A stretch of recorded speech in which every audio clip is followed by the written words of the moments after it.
Good morning everyone, it's Maria. Thank you for joining me today. I've received some comments and also some private messages, and you guys wanted to see how to make this card, and this was the video yesterday that I made as my project for Art Attack supplies. And of course I received some messages and you guys wanted to see the tutorial for this. This was actually shared by a fellow demonstrator, and her name is Dawn, and she's also a Stampin' Up! Demonstrator. And we have our own website called Stampin' Connection, and that's only for Stampin' Up! Demonstrators. And she was the one that shared this before, so we've been making this card for a while, and I thought I'd share them today with you. So if you want to see a tutorial for this card, then please keep watching. So in order to create this card, we will need a couple of things, and I already have it cut and ready for this tutorial. The first thing that you will need is a plain cardstock, and this is measured 5.5 by 8.5. And then the second piece that you will need is the one that's going to stand up as your card on the panel. And the blue cardstock there is measured 4.25 by 3.25, and then this white cardstock right here measures 3 inches by 4 inches. So this is the one that's going to go inside your card. And then you will need a couple of pieces to decorate your box, and you will need 4 pieces of designer series paper measuring 5.25 by 1 1/8. So you will need 4 of those, and you will need 2 pieces of 5.25 by 1/2 inch. That's about it. Now you will need your scoring tool, because we will do some scoring right now, and you will also need your trimmer. And I'm using the one that I have here. This is from Stampin' Up!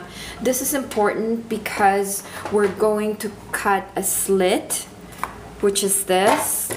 We're going to cut a slit right in the middle of our cardstock. So if you don't have this, you need to get your ruler and your X-Acto knife. So the first thing that we'll need to do is to get your trimmer. And again, if you don't have a trimmer, then you can just use your ruler and your X-Acto knife. But having a trimmer is more convenient, because all you have to do is you will line up your cardstock on the 8.5 inches side. You will line it up on 4.25. And I will show you real quick. That's 4.25 right there. That's where you will be lining up your cardstock. So once you have your paper on the 4.25 side, you need to slide your blade, and there is a measurement right here, which I'm going to show you right now. You can see the 1 inch score mark right there. You will just put your blade just a hair before the 1 inch score mark. So line up on 4.25 here on the side, and I'm just putting my blade just a hair above the 1 inch mark right there.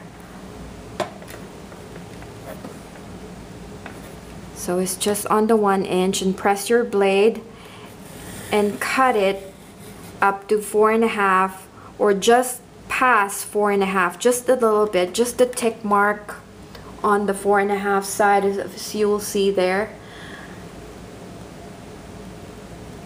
So we cut it from 1 inch, just before 1 inch, to 4.5, past 4.5, which is just a hair past 4.5.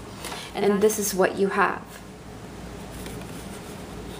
You just basically scored your paper or cut a slit right in the middle of your cardstock, just so we can insert this panel right here later on. The second thing that we need to do is to get your scoring tool, and if you don't have a scoring tool, then you need your ruler and your stylus so you can do the scoring for your cardstock. And again, on the 8.5 side, we will be scoring at 3/4 of an inch.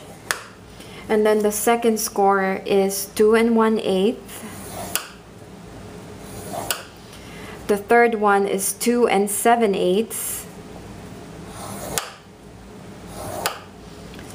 And then 4.25, which means you're gonna be touching the score mark or the slit that you just made earlier. So that's 4 1/4, and then 5 5/8,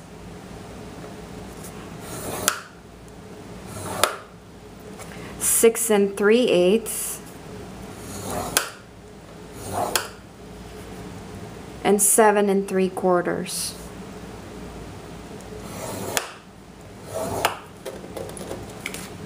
So those are all the scoring that we need to do. And once you do the scoring,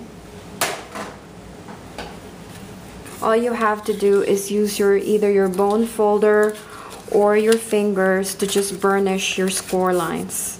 Take note that you need to make sure that you are using a really good heavy-duty cardstock, because if you use something really soft, then this will not be sliding in and out properly. I mean, it's going to be all flimsy and stuff, and you don't want that. So once you burnish all your score line, you will need either your sticky strip or other double-sided tape. You need a really strong tape to hold this right here.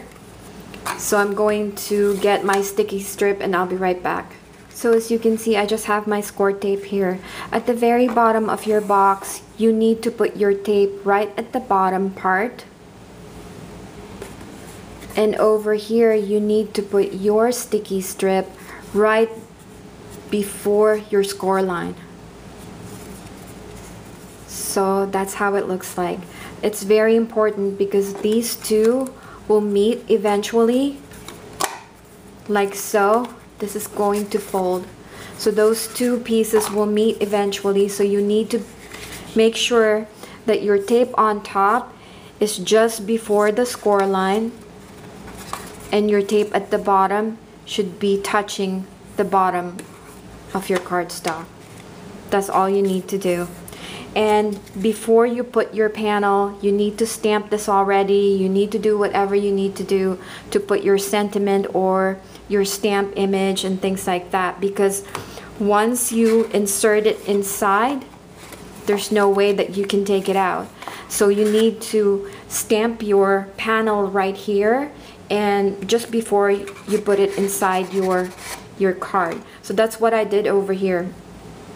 Just please take note that whatever you put on this panel should be able to like slide in and out of the card with no problem, because if you put rhinestones and other things that will go in here, then it's not going to slide properly. I actually used this Simon Says Stamp Sketch Heart die right there, but I did an inlay technique because I didn't want it to pop up, because this will slide in and out of the box. So you don't want that. Just keep that in mind. Now that you finally stamp your card and everything, we're gonna start putting the card together. So all you have to do is fold your cardstock like so, insert your panel inside,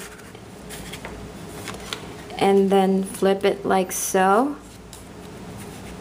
And just make sure that this is right in the middle of your card.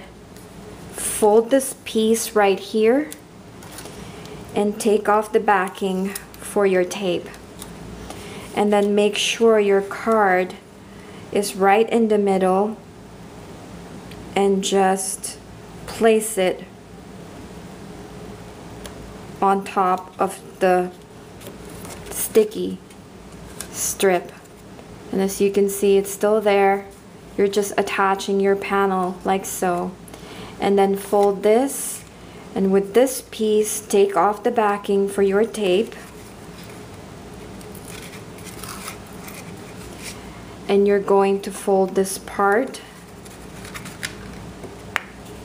and press it down like so. Now this is what you'll have. See that?